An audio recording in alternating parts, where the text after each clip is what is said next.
Қайырлы күн, есеміз құрметті коллегалар, біз Соф музыканың яңа проектына бағышланған Тотар музыка сәнгатінде яңа сулыш деп аталған проектына бағышланған матбуғат очрашуын башлап жибәрәбез һәм безнең бүгенге кунаклар. Резидә Зәки кызы Ахиярова, композитор, Татарстан Республикасының композиторлар берлеге рәисе урынбасары, Алсу Рафик кызы Хәбибуллина, Соф Татарча беренче балалар интернет радиосының пиар белгече, Шулпан Айдар кызы Еркеева, Соф музыка проекты җитәкчесе, музыка белгече, Соф Татарча беренче балалар интернет радиосының музыкаль мөхәррире, шулай ук Юрий Владимирович Федоров, композитор, аранжировщик, саунд-продюсер һәм Гөлназ Талип кызы Абдуллина Казан шәһәренең 22-нче музыка мәктәбе вокал укытучысы. Алсу, иң беренче булып сүз сезгә. Гомумән, радиода нинди яңалыклар, нинди үзгәрешләр сез инде бик күп дип әйтергә хәтта телдә әйләнми. Бик аз вакыт эчендә, ләкин бик күп эшләр башкардыгыз. Менә шулар хакында кыскача. Бик зур рәхмәт сезгә. Коллега журналистлар барыгызга да бик зур рәхмәт. Хөрмәт итеп килүегез өчен. Безнең Соф балалар Татар интернет радиосы инде ел ярым яши. 2023 елның, 22 елның 1 июнендә оештырып җибәрелгән иде. Шушы ел ярым эчендә без Ләйсән әйтмешли шактый күп кенә проектлар тормышка ашырырга, зур гына эшләргә өлгердек. Бүгенге көндә иң горурланган әйберләребезнең берсе ул 26 меңнән артык уникаль тыңлаучыбыз бар. Бу сан ай саен артып бара һәм бик матур кайтавазлар алабыз безнең тыңлаучыларыбыздан. Бик яраталар, яңа тапшырулар барлыкка килде. Бик кызык кына соңгы елда мисал өчен хәзерге көндә радиода 26 уникаль тапшыру бар, авторлык тапшыруы. Шулай ук уннан артык махсус сәхифәләребез эшләп килә. Радио 0дан алып, туганнан алып 15 яшькә кадәрге балалар өчен исәпләнелгән. Безнең тапшырулар программасы шулай ук бик җентекләп, бик игътибар белән эшләнелде.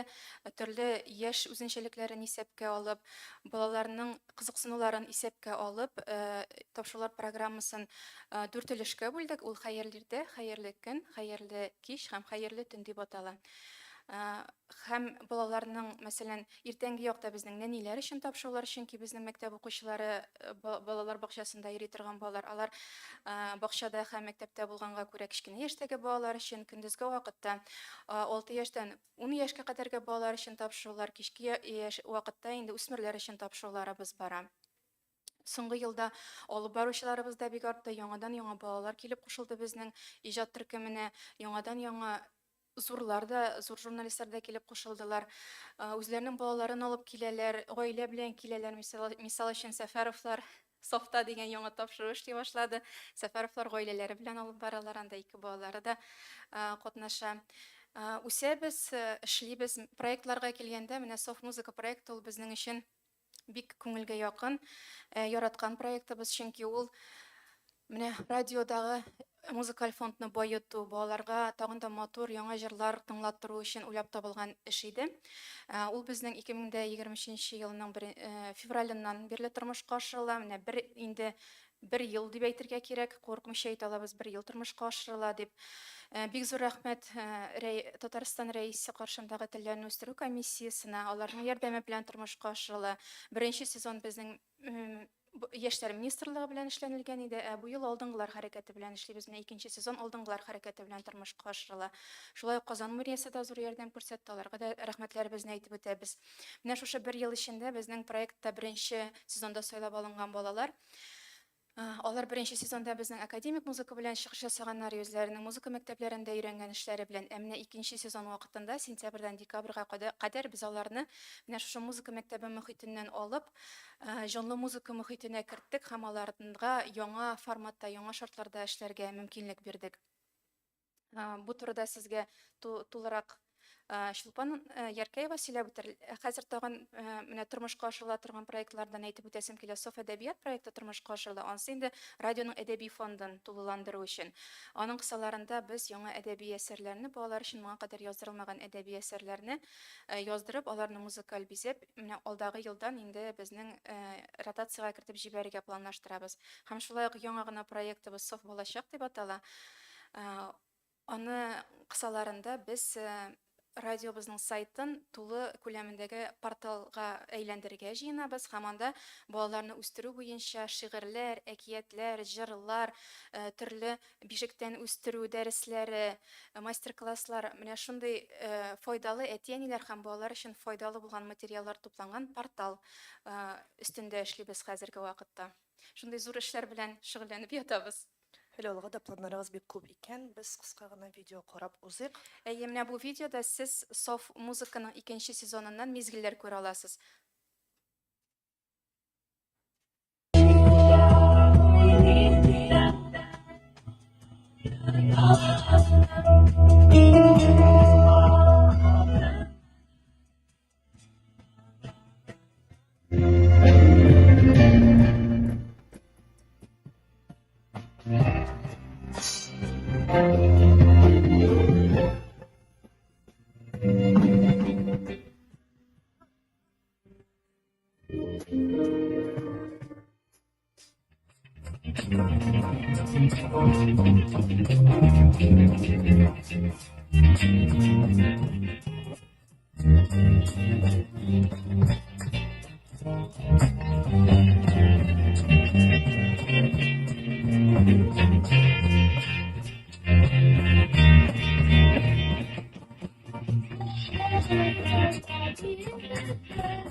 Шулпан ханым, сүз сезгә әлеге проект турында кыскача гына һәм аның нәтиҗәләрен кайчан, кайда һәм кайсы вакытта күрергә мөмкин булачак, анда кемнәр катнаша? Хәерле көннәр барчагызга да.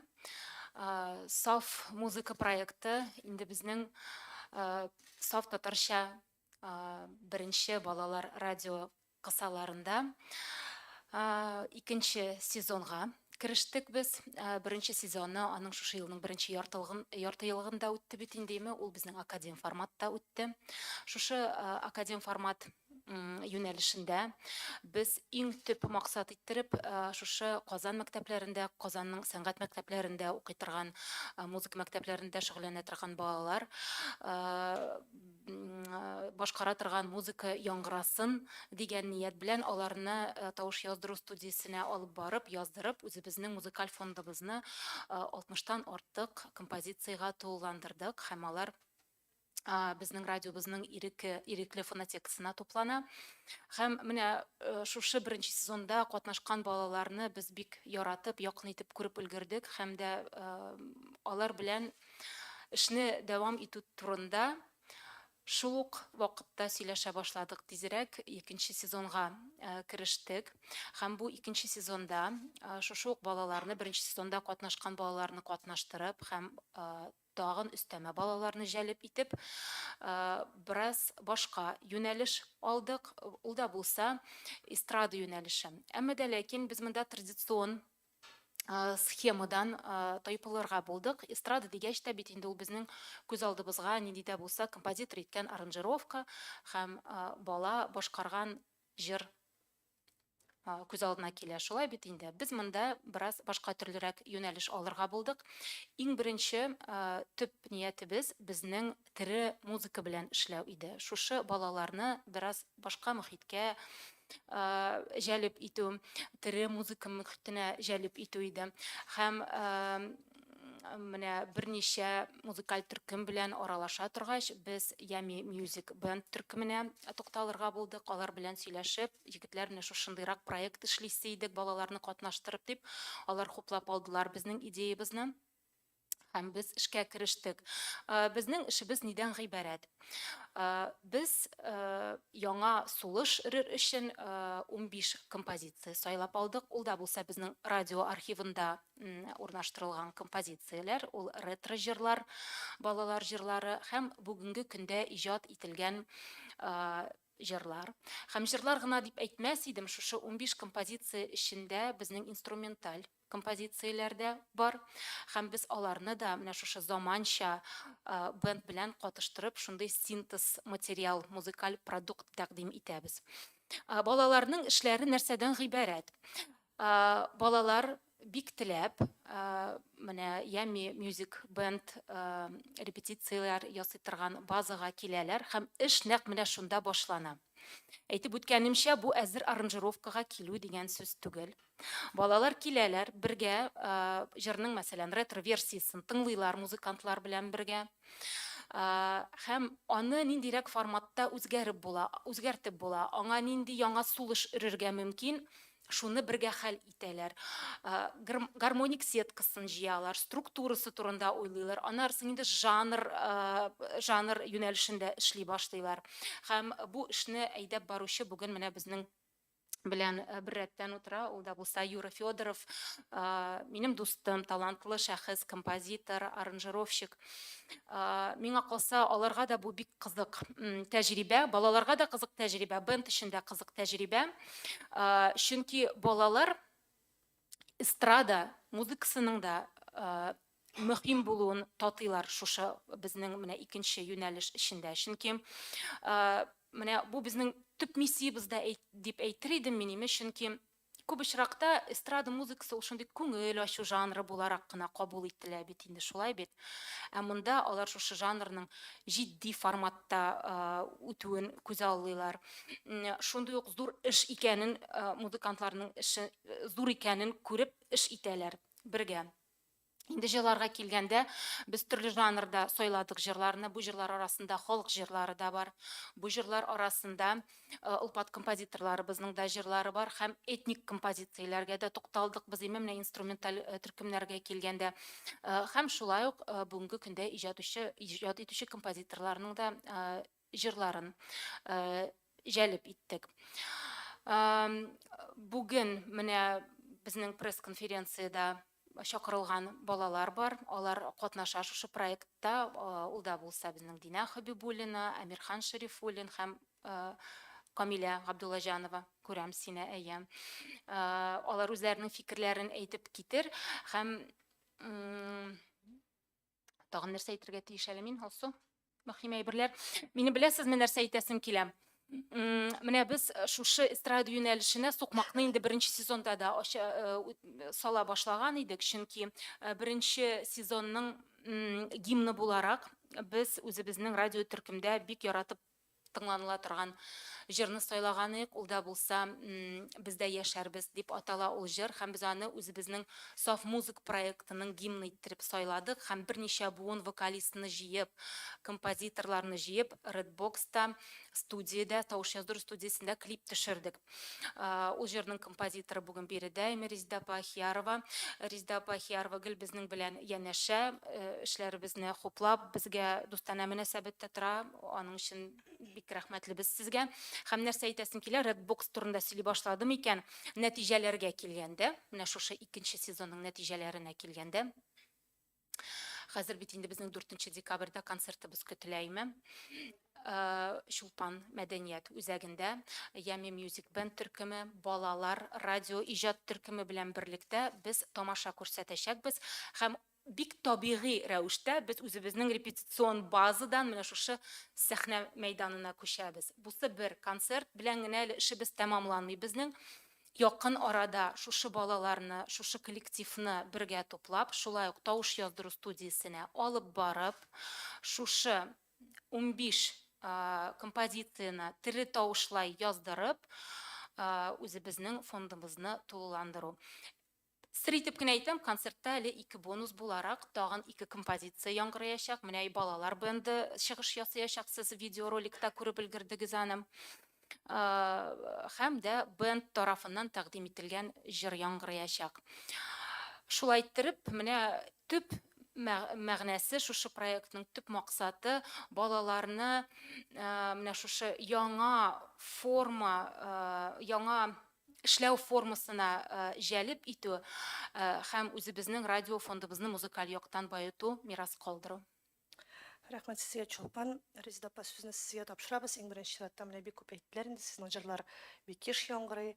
Ничә җырыгызны Саф балалар радиосы проектларында инде балалар яңгыратты. Һәм менә сез бит бик күп балалар конкурсларында жюрида утырасыз һәм гомумән яшь талантлар белән эшлисез. Бүгенге көндә менә алмашка килә торган буын нинди дәрәҗәдә сез аларны бәялисез һәм алга таба аларга нинди кайсы яктан үсәргә икән дигән теләкләрегез бар. Беләсезме, хәерле көн, бөтен залда булган дуслар.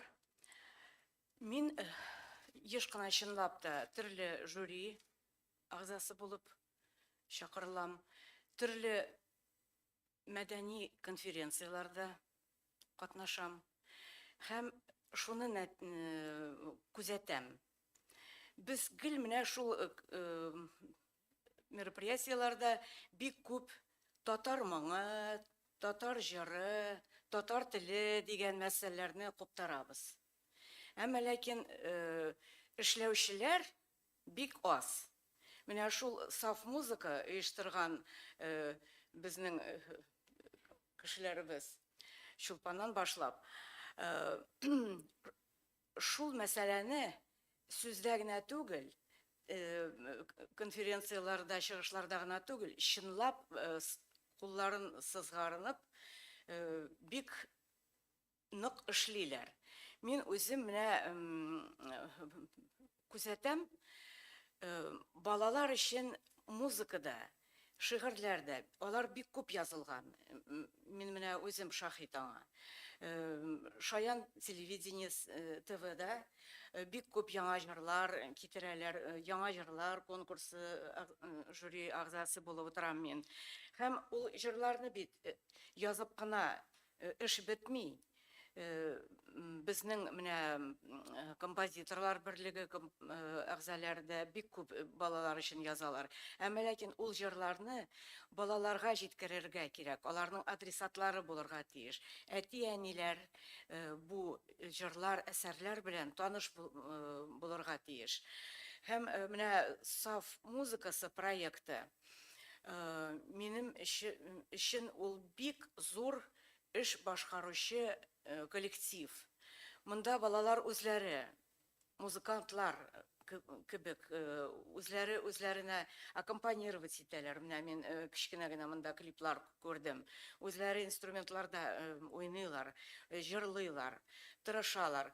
Һәм менә бу иҗади аралашу профессионал музыкантлар белән, менә Ями музык төркеме белән безнең Юрий Федоров кебек күренекле шәхесләр белән аралашу, ул үзе бик зур дәрес безнең балалар өчен. Һәм бик күп профессионаллар бәлки алар булмастыр да, ул балалар арасында төрле балалар була. Кайбер балалар бәлки үз тормышын музыка белән гомумән профессионал буларак та бәйләрләр.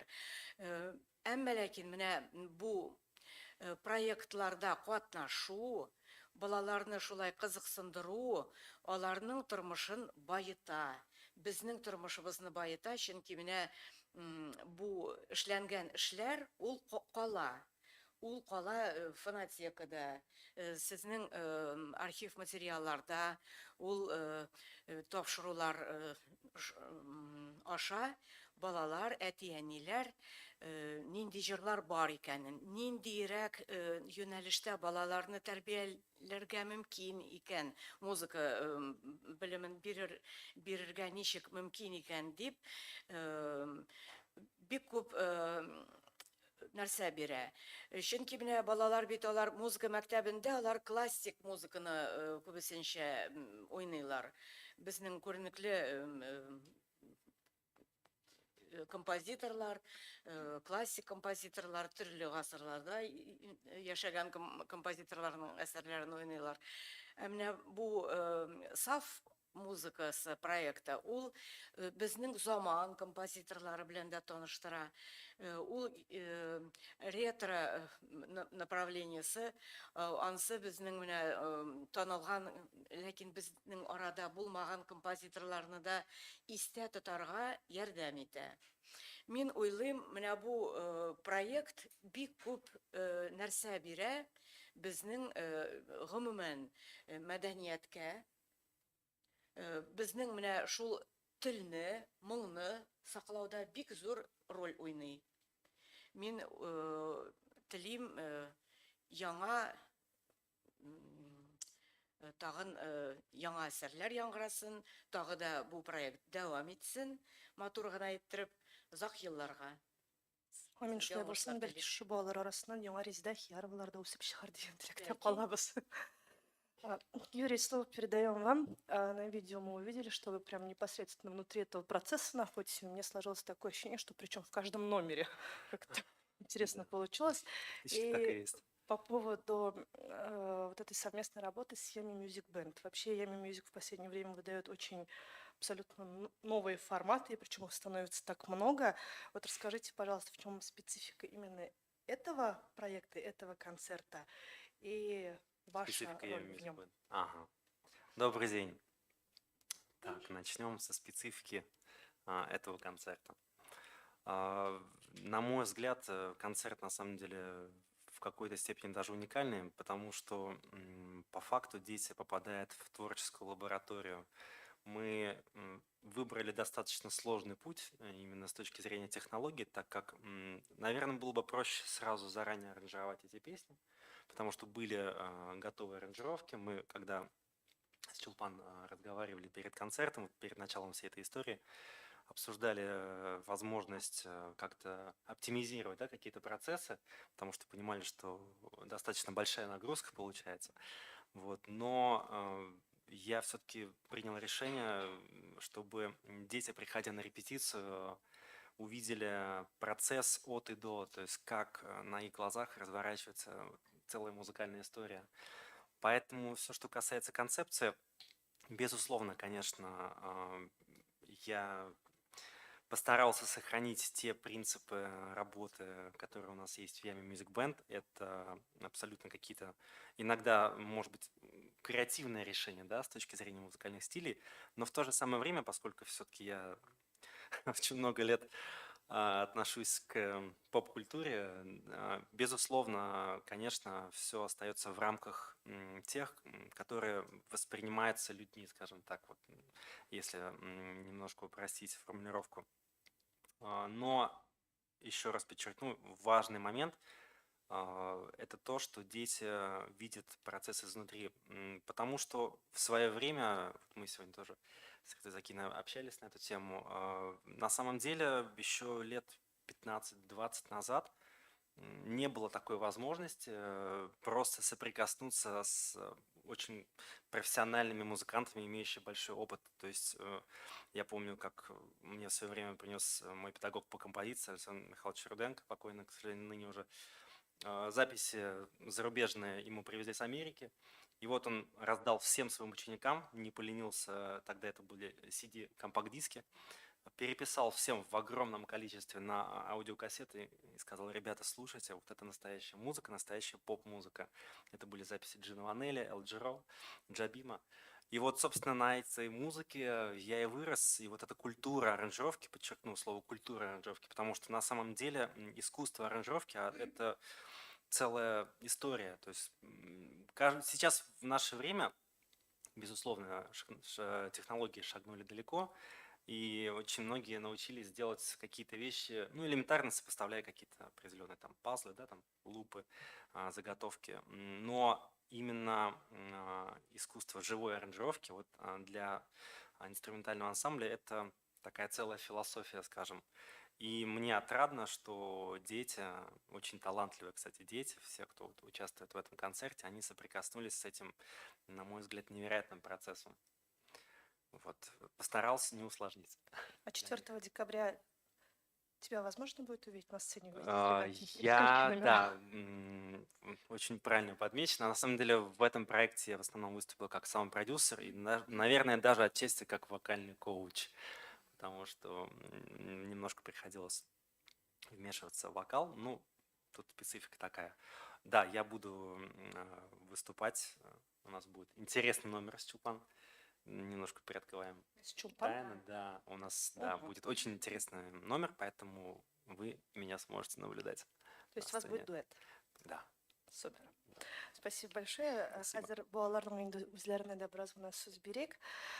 Бишек җыры дигән композиция белән Әмирхан Шәрифуллин һәм Камилә Габдуллаҗанова без сезне, егетләр, кызлар, шундый чын булмаган сәхнәгә чакырабыз, чөнки безнең әлеге зал сәхнә түгел, Чулпан, әлбәттә. Теге бәләкәй генә преамбула әйтәм. Камилә безнең беренче сезонда чыгыш ясады. Ул әле мәктәптә укыйдыр ул вакытта. Бүгенге көндә ул музыкаль колледжның беренче курсында укый. Һәм менә хәзер эстрада юнәлешендә катнаша. Балалар радиосы булгач инде без монда бишек җырларын да кертеп җибәрдек. Бу барыгызга да таныш бишек җыры, аны башкарма коллективы башкара име һәм менә Юра аңа яңа сулыш кертте бенд белән. Билгеле ки, без бүген бенд белән башкара алмыйбыз, концертта ишетерсез, әмма бер кичкенә генә кисәген менә Әмирхан белән, Әмирхан да беренче сезонда катнашкан бала, академист, музыкант, менә кларнетта уйный бүген. Кичкенә генә кисәк.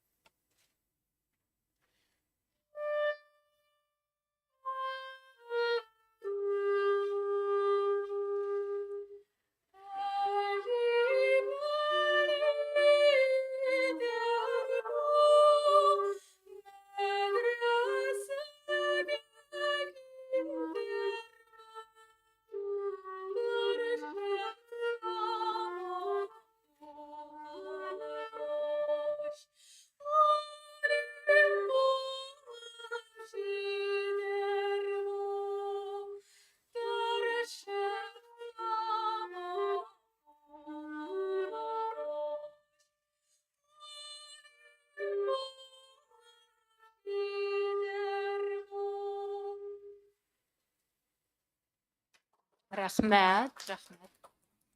Рәхмәт сезгә, егетләр, кызлар. Гөлназ ханым, сүз сезгә. Сез инде вокал укытучысы буларак, гомумән менә төрле конкурсларда катнашканда күп кенә укытучылардан материал җитми, һәм башка дигән шундый сүзләр ишетергә туры килә. Ә менә әлеге проект ул иң беренче чиратта балаларга һәм мөгаллимнәргә нәрсәсе белән бик актуаль. Микрофон. Хәерле көннәр барчагызга да. Минемчә, Саф музыка проекты ул укытучылар өчен дә, балалар өчен дә бик файдалы проект дип саныйм. Чөнки монда балалар белән бергә профессиональ музыкантлар бик зур эш алып бардылар. Партияләр өйрәнү, аранжировкалар ясау, ахыргы чиктә нәтиҗәсен күрү, ул барысы да бергә эшләнелде. Минем әйтәсем килә, минем мондагы проектта үземнең балаларым, укучыларым яңа яктан ачылдылар. Чөнки безнең менә минем укучыларым күбрәк алар һәрберсе үзенчәлекле, һәрберсенең үз тембры, алар һәрберсе үзенчә шәхес дип әйтәсем килә инде, кичкенә генә булса да, һәм алар халыкчан җырлар күбрәк җырлыйлар. Татар халык музыкасы юнәлешендә күбрәк. Бу проектта минем 5 бала катнаша. Әйе. Бу менә мисал итеп әйтәсем килә, менә Динә Хәбибуллина мисалы күрсәтәсем килә. Ул безнең бары тик татар халык җырларын, салмак җырлар, бормаландырып кына җырлый торган җырлар җырлый торган кызыбыз инде. Бу проектта ул яңаша ачылды. Монда бит инде заманча эшкәртелгән җырлар, яңа җырлар булды. Ул монда инде бүтән төрле яктан ачылып, заманчарак итеп җырлый башлады. Бу мине бик тә сөендерде. Һәм үзенә дә аның бик ошап китте.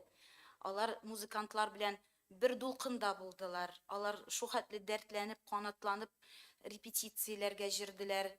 Үзләренең дәресләре күп булуына карамастан, дәресләреннән тыш тагын түгәрәкләре дә бар. Алар кич белән ару талуны белмичә, шатлана шушы репетицияләргә канатлана килделәр һәм м, үземә дә бик сөенеч хәл булды. Алар шушы җанлы, тавышлы инструментларга кушылып, бер дулкында булып иҗат иттеләр. Бик зур рәхмәт сезгә. Менә Динә Хәбибуллина турында әйттек. Динә, алайса без сине бирегә чакырабыз һәм ул безгә яңа елда дигән композицияне башкара белүемчә акапелла. Мама карлар ява, татlıdasın hava, buz börtüklер туңа, ала җитте шуңа. Карлар белән ява, җиргә безнең шатлык. Әйдә җирдә, шатлык белән каплыйк. Яңа, яңа, яңа, яңа, яңа елда. Мәхәббәттә уңлаша ара. Ява, ява, ява, ява, карлар түгел. Теләкләргә төрелеп, җыр ява. Бу җыр турында әйтеп китәсем килә. Бу минем кызларым өчен 3 кыз. Алар Динә Хәбибуллина, Милина Хайруллина һәм Сәйдә Абдуллина. Алар өчесе җырлыйлар бу җырны трио буларак. Махсус безнең кызларга язылган җыр. Киен анын Ләйсән Әсхәтова язган. Демәк, концертта алар трио буларак җырлыйлармы, я булмаса? Әйе. Инде трио буларак чыгыш ясаячаклар. Бик зур рәхмәт. Хөрмәтле коллегалар, әйдәгез сезнең сорауларга күчеп, бик аз гына вакыт калды. Татаринформ. Хәерле көн. Сезнең проектларга ничек эләгеп була? Нинди балаларны кабул итәсез? Сез сойлап кына аласызмы? Һәм концерт турында да әйтеп китсәгез иде. Концертка кемнәр килә ала, кемнәр эләгә ала? Әйткәнемчә, хәзер бит инде безнең 2нче сезон бара. Һәм бу сезонда, без 1нче сезонда катнашкан балалар белән эшне дәвам итәбез. Бусы иң беренче. 1нче сезонда без аларга кастинг үткәргән идек, махсус музыка мәктәпләренә документлар җибәреп, имеш шушы кастингны игълан итеп, сәнгать советы кысаларында шушы балаларны сойлап, барлап, шулай итеп сойлап алынган балалар. Шуңа күрә бу проектта инструменталистлар да катнаша, вокалистлар гына түгел, балалар инструменталистлар 1нче сезоннар, алар бенд белән кушылып уйныйлар. Бердәм шундый организм булып. Һәм инде бу сезонда без шул балалар белән эшне дәвам итәбез. Һәм менә махсус балаларда җәлеп иттек. Безнең вакытлар шул хәтле кысынкы иде ки, без теге яңа кастинглар игълан итеп тормадык. Без мәсәлән фондтан алган җырларны тыңлап, бу җыр кемгә килешер иде икән дип, теге үзебез белгән, күргән балаларны менә шулай итеп җәлеп иттек шушы проектка. Теге характеры буенча да туры килсен бу җыр дип, теге контекст буенча да туры килсен иде дип. Һәм миңа калса без бердә ялгышмадык, һәм моның нәтиҗәсен 4 декабрьдә күреп булачак. Бу концертка билетлар безнең сатылмый. Без хәзер менә шушы рассадкалар мәсьәләсендә эшлибез һәм чакырулар җибәрәбез шушы концертка. Гомумән, саф радио проектларына эләгү өчен балаларга һәм әтиләргә кая мөрәҗәгать итәргә мөмкин? Бу сорауга мин җавап бирәмдер инде. Мисал өчен, без хәзер Соф әдәбият проектында бу сезонда безнең быел балалар өчен әсәрләрне олылар яздырдылар. Мәсәлән, танылган артистлар, алар арасында җырчылар, дикторлар бар, алып баручылар. Алдагы елга безнең Соф әдәбият проектын балалар белән дәвам итәсебез килә. Балалар өчен балалар укый дигән форматта. Һәм без бу турыда үзебезнең радиода, социаль шелтәләребездә хәбәр итербез. Менә бу проектта без күрергә теләр идек яңа тавышларны, яңа балаларны. Әгәр дә, мәсәлән, безнең мәктәпләрдә бит инде театр түгәрәкләре бар, актерлык осталыгы дәресләре үткәрелә. Ниндидер мәктәпләр катнашырга тели икән безнең проектларда, без бик шатбыз.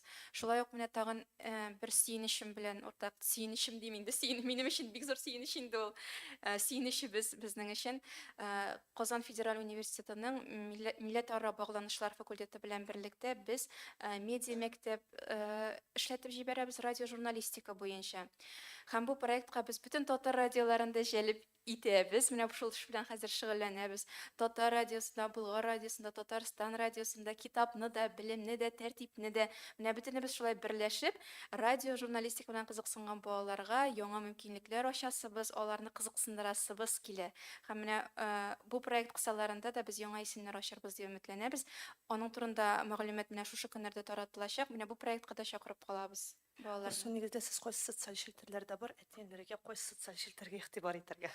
Без Телеграмда, ВКонтактеда Соф радио дип җыйсагыз, сезгә чыгачак инде. Шунда барлык заявкаларыбызны Әйе, шунда калдырырга мәгълүматлар мөмкинсез. шунда тупланган. Бик зур рәхмәт, тагын сораулар. Сез менә әйттегез, безнең уникаль фондыбыз бар дип, фондка туплана бара җырлар дип. Аларны кайчан тыңлап була? Менә ачык доступтан интернетта булачакмы алар? Бу сорауга да мин җавап биреп үтим. Менә теге Соф балачак проекты дип әйткән идем әле безнең сайтны шундый портал рәвешенә китерәбез дип. Бу эш нәкъ менә шушы максаттан чыгып эшләнелде.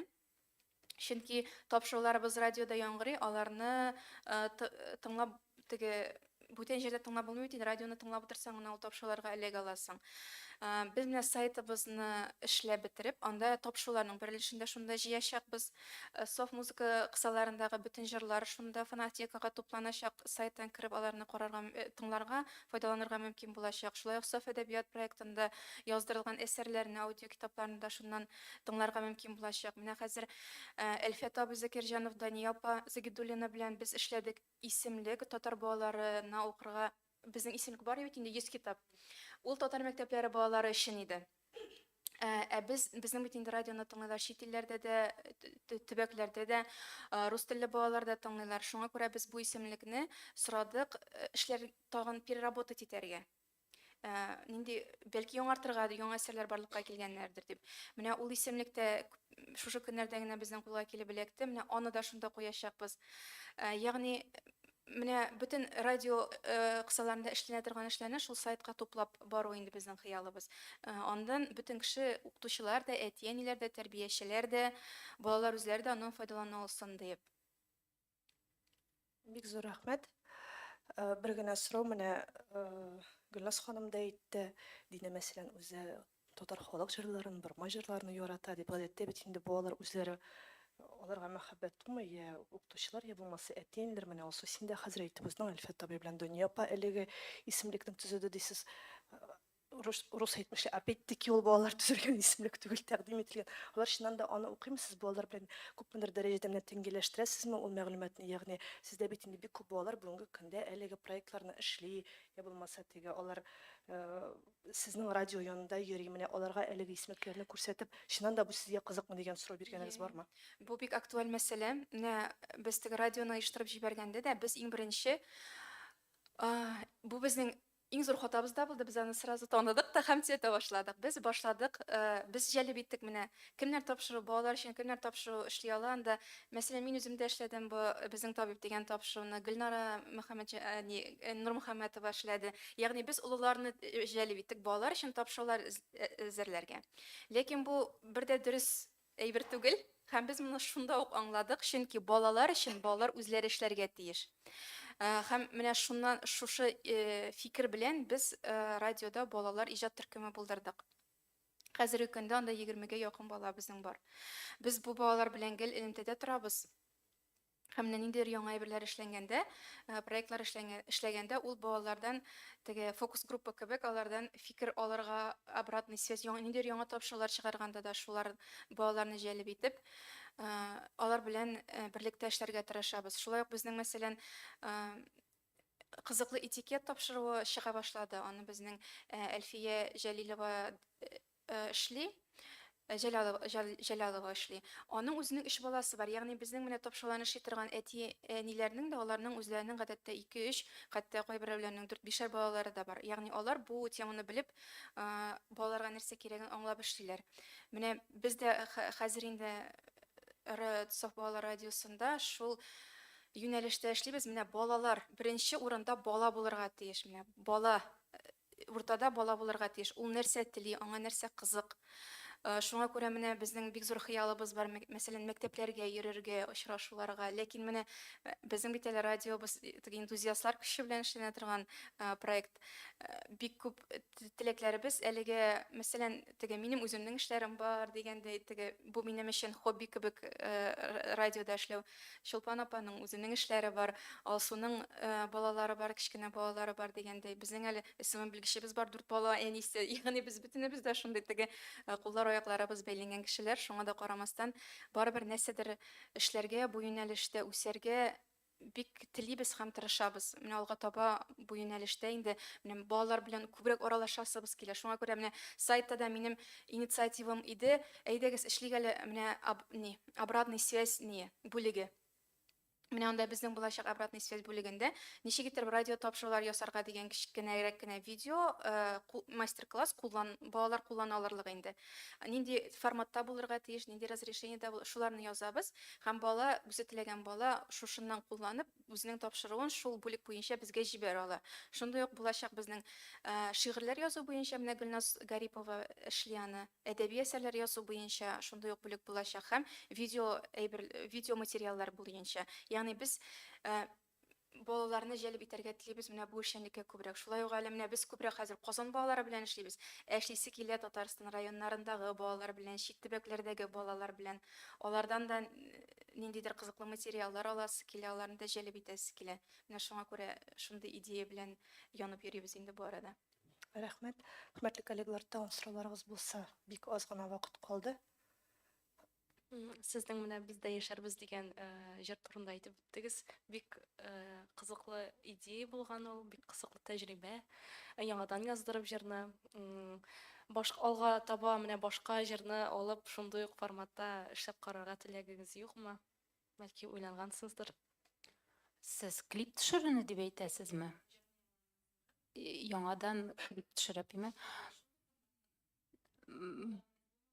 Юк, уйлана, безгә бу тәҗрибә бик ошады. Җиңел түгел, клипта 40-тан артык кеше катнашты. Аларны бергә туплау, аларга шушы җырны өйрәтү, аңлату, аны бит әле җырлаганда да аңлап җырларга кирәк. Шушы 3-4 буын җырчыларын бергә бер җиргә туплау җиңел булмады, әмма без нәтиҗәбез белән шул хәтле канәгать. Бу клипны караган һәрбер кеше безгә хуплау сүзләрен җиткерә һәм бу чыннан да мәңгелек җыр дип уйлыйм мин. Менә ул мәңгелек, менә ул күпме яңартылса да, һәм мин үзебезнең теге хисап концертында да, беренче сезоннан соң концертта композиторлар союзы берлегендә әйттем. Мин бит ул җырны беренче мәртәбә Союз композиторовта ул җыр төшерелгәндә, мин шунда идем, мин 5 яшьлек бала идем, һәм менә шушы бер төркем җырчылар, Венера Паганиева, Асав Валеев, Айдар Фәзрахманов, Рима Ибрагимова, Резда Пахиар, Ванда рояль артында утыра. Мин менә шушы съемкаларда читтән генә күзәтеп утырдым. Һәм миңа 5 яшь иде.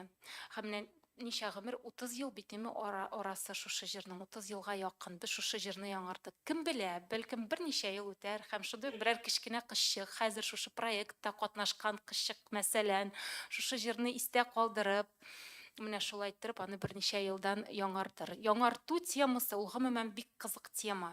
Чөнки һәр заманның, һәрбер дәвернең үзенең сулышы бар. Шулай бит. Менә без әйтәбез, милилекне саклап калырга шушы теманы. Менә кайбер вакытны җырларны бузып бетерәләр. Мелодик ягыннан да үзгәрә ул. Аның гармоник сеткасында менә булай китереп бетерәләр. Бу миңа калса бик күңелсез. Һәм мин ул яктан Юрага шул хәтле рәхмәтлемен. Чөнки ул менә шушы җырларга яңа сулыш өргәндә ул шушы милилекне бозмады. Без шул хәтле деликат рәвештә эшлибез Юры белән, бер-беребезне без ярты сүздән аңлыйбыз. Миңа бу иҗади лабораториялар бик ошый. Чөнки мин монда төрле процесслар күзәтәм. Без монда фонтан шикелле чәчрәп тә чыгабыз, кайбер вакытта музыкантлар арасында да аңлашылмаучанлыклар килеп чыга. Әмма дә ләкин менә бу процесс шул хәтле кызык һәм менә шушы милилеккә тимичә, аны җырның асылын югалтмыйча, аны яңартырга тырышабыз. Ул заман таләпләренә туры килергә тиеш сүздә юк. Монда фанк ягына да кайбер вакытта үрмәлибез, фьюжнга да, рок темасына да кирип китәбез. Һәм ул элек тә булган, элек тә андый порыв дип әйтим инде русча булган андый әйберләр.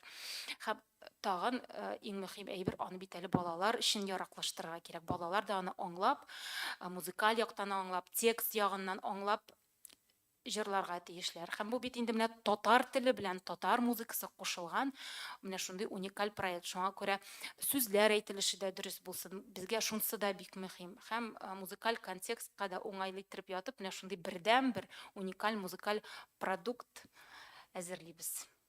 Соңғы гына сорауны бирәм. Алсу, син санап үткәндә 4 әнине санап үттең. Демәк, Саф радиосы бүгенге көндә 4 әни эшли. Дүртәне генә түгел, әтиләребез дә бар. Кемнәр алар? Бүгенге көндә безнең иҗат төркемебез 10 кешедән тора. Аларның даими эшли торганы шул 7-8 кеше, җәлеп ителә торган кешеләребез шул 10га якын. Әтиләрегезнең дә атагыз инде, ат матриархат булыр тагын.